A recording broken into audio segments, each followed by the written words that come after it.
Hello viewers, welcome to Expedited Jobs. Today பாத்தீங்கன்னா ஒரு சூப்பரான சென்ட்ரல் கவர்மெண்ட் ஜாப் தாங்க பார்க்க போறீங்க. The Indian Navyல இருந்து தாங்க இந்த வேலை வாய்ப்பு வந்திருக்கு. வாங்க நம்மளோட ஜாபுக்குள்ள போகலாம். ஜாப் அப்ளிகேஷன் பாத்தீங்கன்னா are invited from unmarried eligible men and women சொல்லிருக்காங்க. So men and women வந்து unmarried தான் இருக்கணும் அப்படின்னு இருக்காங்க. என்னென்ன எஜுகேஷன் குவாலிஃபிகேஷன் பாத்தீங்கன்னா ஃபர்ஸ்ட் வந்து ஜெனரல் சர்வீஸ் ஹைட்ரோ கேடர் அப்படிங்கிற ஒரு இதுதாங்க போஸ்ட். இதுக்கு வந்து என்ன படிப்புன்னு பாத்தீங்கன்னா BE BTech any discipline in 60% minimum mark சொல்லிருக்காங்க. டோட்டலா 40 maximum vacancies men and women maximum of 10 vacancy in GSX and 2 vacancy in GS Hydro for women. So mixed job தாங்க. செகண்ட் பாத்தீங்கன்னா air traffic controller, third naval ஏர் operation officer. இது BE BTech இருந்தா போதும், 60% mark இருந்தா போதும். Vacancy பாத்தீங்கன்னா 8 18 men and women எல்லாமே கம்பைன்டா தான் சொல்லிருக்காங்க. அடுத்தது பாத்தீங்கன்னா pilot, naval air force operation officer, logistics இதெல்லாம் வந்து பாத்தீங்கன்னா எக்ஸிகியூட்டிவ் பிரான்ச்னு சொல்லிருக்காங்க. எஜுகேஷன் பிரான்ச் வந்து பாத்தீங்கன்னா 60% mark in maths operational research with physics in BSc அதுக்கு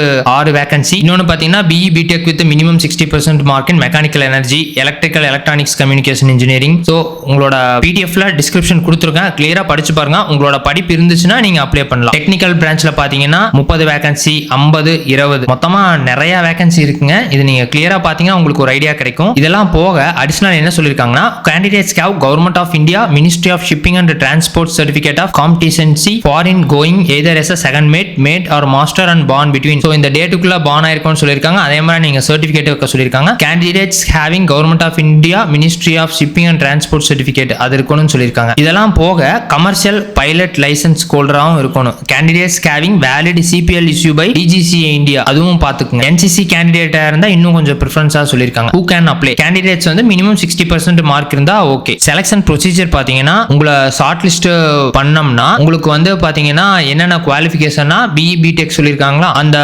tenure of commission selected candidates வந்து பாத்தீங்கன்னா third service commission initially for 10 years சொல்லிருக்காங்க. அது போக பாத்தீங்கன்னா extendable by maximum of 4 years in 2 terms சொல்லிருக்காங்க. 2 years plus 2 years subject to service requirement, performance, medical eligibility and willingness சொல்லிருக்காங்க. Selection procedure பாத்தீங்கன்னா மொத்தமா A ல இருந்து K வரைக்கும் சொல்லிருக்காங்க. அது என்னங்கிறது கிளியரா படிச்சு பாத்துக்கங்க என்ன மாதிரி செலக்ட் பண்றாங்க அப்படின்ட்டு. அதெல்லாம் போக மெரிட் லிஸ்ட் உங்களுக்கு ட்ரைனிங்ல என்னென்ன சொல்லுவாங்களோ அதை மென்ஷன் பண்ணிருக்காங்க. Proportion period, how to apply navy.gov.in அப்படிங்கிற வெப்சைட்ல போய் தான் நீங்க வந்து ஃபில் அப் பண்ணணும். என்னென்ன கேட்டிருக்காங்களோ எல்லா டாக்குமெண்ட்ஸ் வச்சு நீங்க அப்ளை பண்ணா சரி.